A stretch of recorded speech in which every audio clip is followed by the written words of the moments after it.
Hello, and welcome to Selby District Talking News. I'm Lynn Blake, and we must apologise, but we've been having technical difficulties this week, and so haven't been able to bring you the local news. We're very sorry about this, but we have produced this 30-minute tape, and we hope that you'll enjoy it. We're working to overcome our problems, and we'll be back in business next week with our usual news coverage. I have Chris Stell here with me to read, and John Stell is our engineer, and we hope you'll enjoy the following 30 minutes. And it's over to Chris. Hello from Chris. Britain's favourite walk, the well-trodden path between Land's End and John O'Groats. People have done it backwards or on their knees. Some have done it on skates or driving a JCB. Others have done it dressed as a penguin and even dressed in nothing at all. There's something about the 900 or so miles that stretch between Land's End in the southwestern tip of Cornwall and John O'Groats in northeast Scotland that seems to seduce folk into wanting to travel them in as many ways as possible.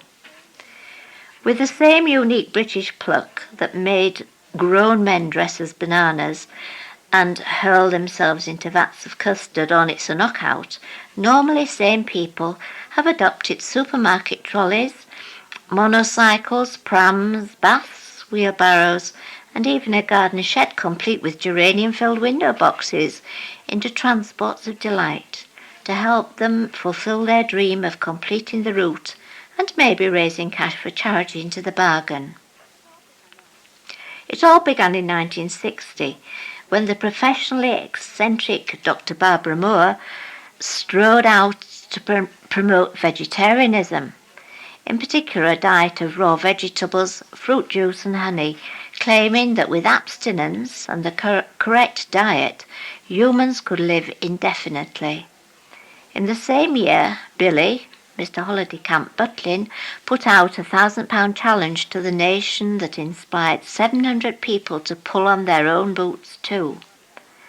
As many people travel south to north as north to south, but in either direction planning the route is everything. Motorways or country lanes, bridle paths or main roads.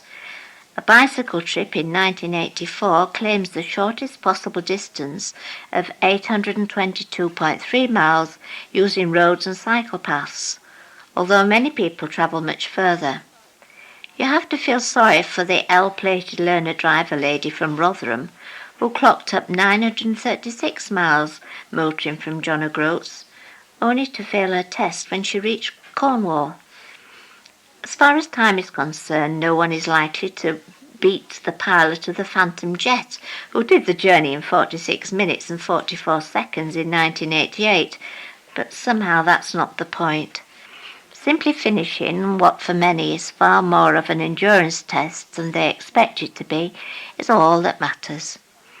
In this spirit, a group of Cornish cyclists finally crossed the line 11 years after starting, when injuries forced them to abandon their first trip.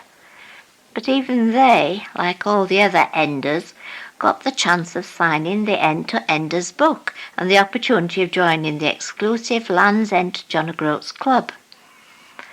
Since 1960, the craze for travelling the longest direct route in the United Kingdom has never faltered.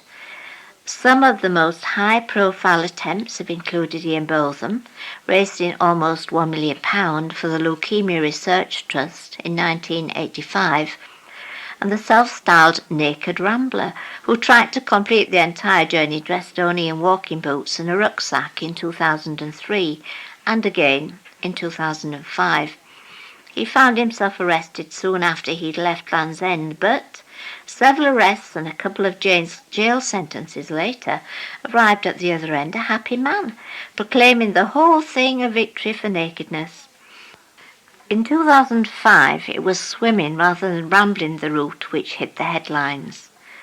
Former firefighter Lloyd Scott became famous completing the London Marathon in the slowest time ever in 5 days, 8 hours, 29 minutes and 46 seconds, staggering along dressed in a Victorian diving suit complete with brass helmet.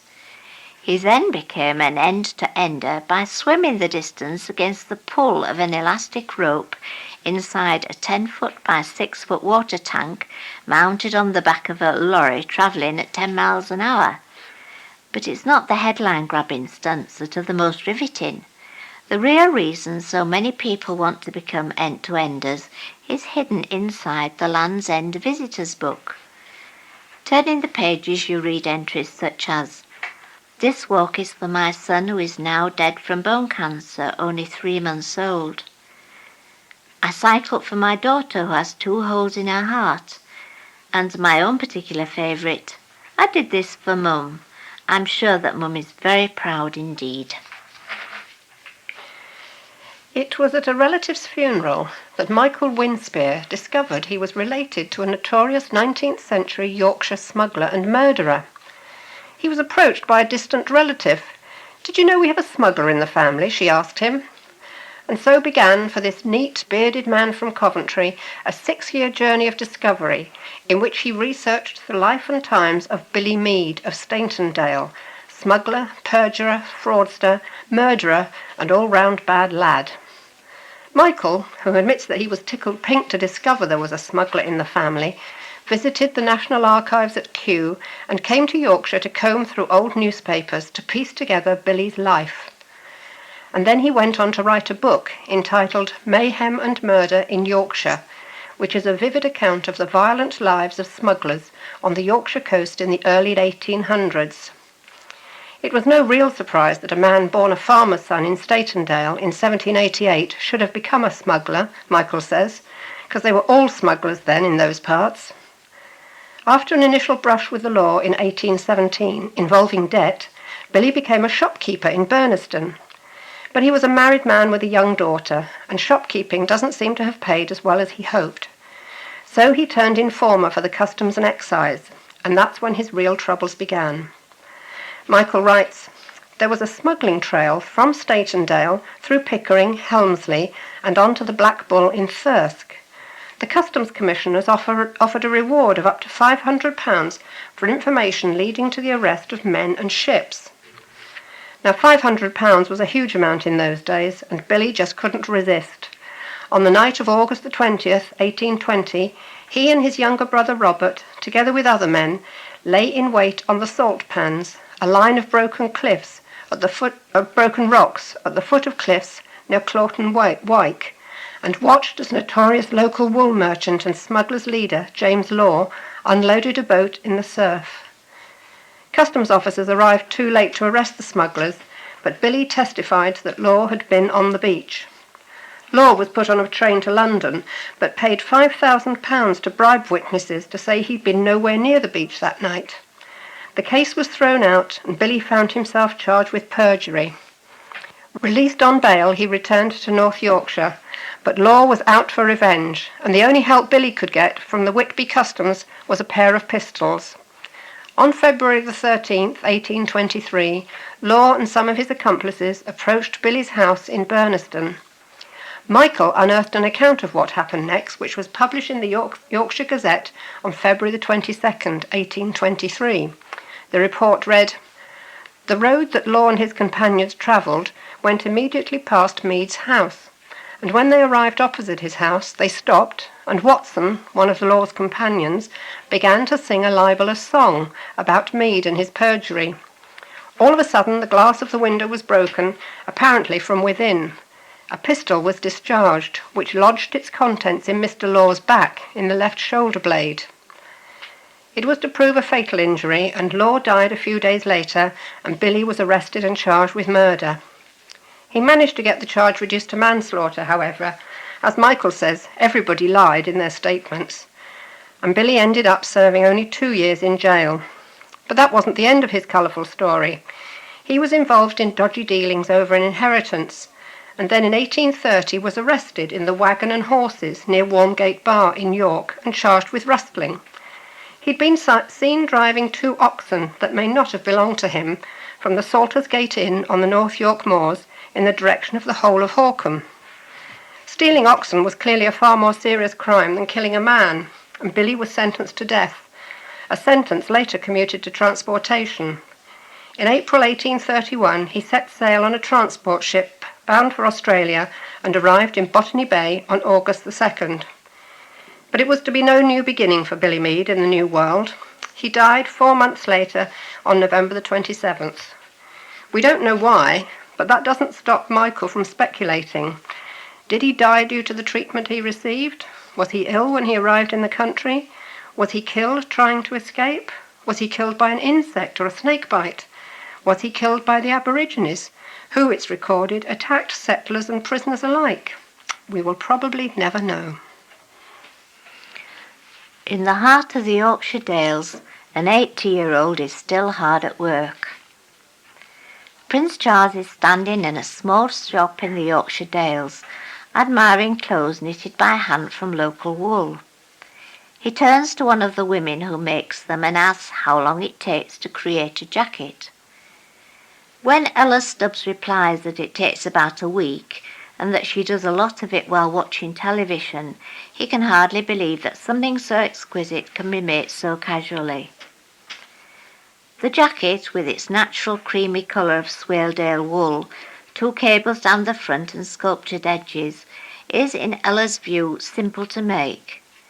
But that view of simplicity can come only from someone who has been knitting for a very long time. In Ella's case, since she was a child, she is now 80.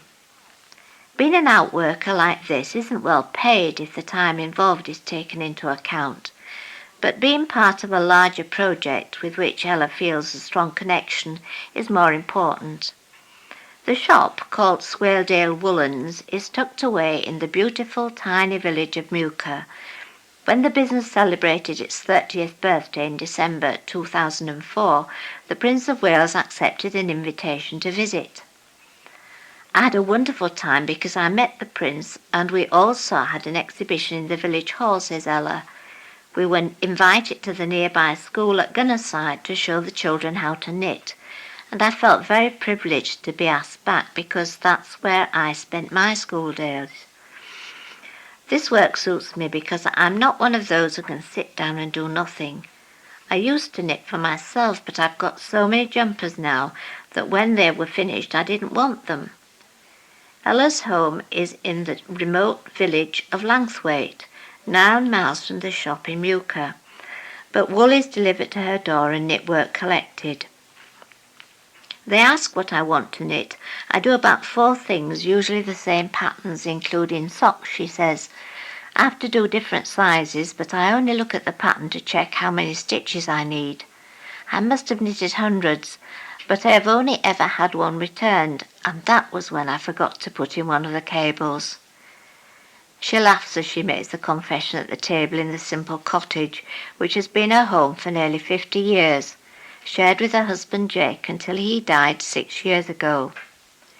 In the cosy living room with its range, crocheted covers are stretched over the armchairs, and a basket of wool and needles are in the corner. Looking down at her fingers, Ella points out the small swellings caused by arthritis, but otherwise her hands are supple and agile. I'm sure doing knitting helps because I don't take any pills for the arthritis, she says. She still looks after her own small flock of sheep nearby, but their fleeces are more likely to end up as insulation or car seat covers because getting the wool spun is difficult. At the shop in Muka, jumpers and cardigans sell for between £58 and £82. Scarves, hats, socks and wool haggins, all made from Swaledale, Wensleydale or Welsh wool, are also on offer. Catherine Hurd took over the business with her husband Kenneth in 2002 and refers to her craftspeople as Our Lady Knitters. This refers to 30 knitters and crochet workers, the oldest of whom is 92. 2, in fact, are men, in the tradition of lead miners who would often knit during their long walk to work. Kathleen is confident that the Dales will continue to produce skilled hand knitters. For Ella, who is paid by the piece, the money is a useful monthly sum. I put it away and it's there when I want it, and I can always help the family out, she says. I get up each day at about 8 a.m, see to the sheep and do my chores, and then I usually knit. If it's a nice day, I'll sit on a bench outside. I've had letters from far away as America saying how lovely my things are. I get great satisfaction from seeing the finished work.